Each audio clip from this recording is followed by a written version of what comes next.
Nomination of Vice President Harris has given Democrats a boost in their effort to secure the support of women voters. As CBS 58's AJ Bayatpour has new numbers on the edge Democrats are getting and the thoughts of Wisconsin's most powerful women in the Democratic Party.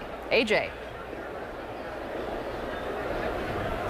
Natalie, Jessup, good evening. There was a different vibe inside United Center tonight and around Chicago today.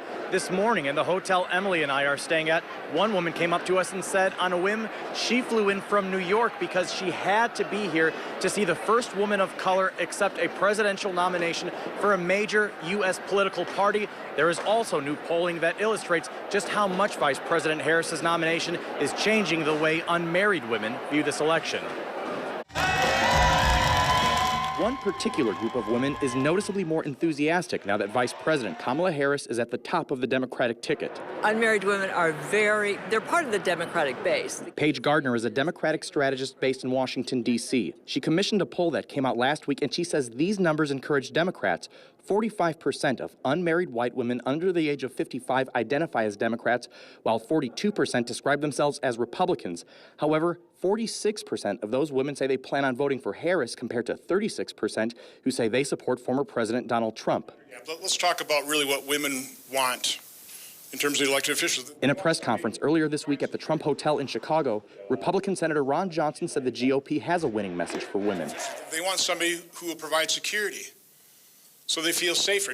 Does an open border provide security when we see all these migrant crimes, these rapes, these murders? Wisconsin Democratic women bristle at Johnson's remarks. The border is not what comes up. You know what kind of security comes up? Bodily security.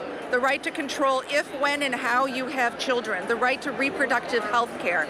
That's what women are talking about. Yes, they want security, but it's economic security. And they don't like chaos.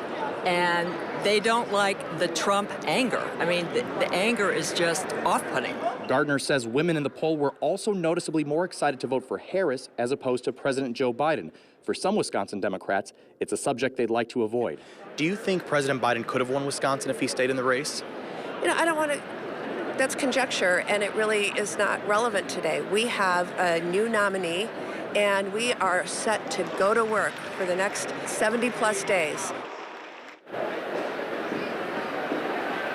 And Gardner says Democrats do indeed have work to do, because while this poll shows that more women are feeling better about voting for Harris, their overall enthusiasm level is not where party leaders would like it to be. Certainly, they hope the last 4 days of this Democratic National Convention will help change that. Reporting live tonight inside United Center in Chicago, AJ Bayatpour, CBS 58 News.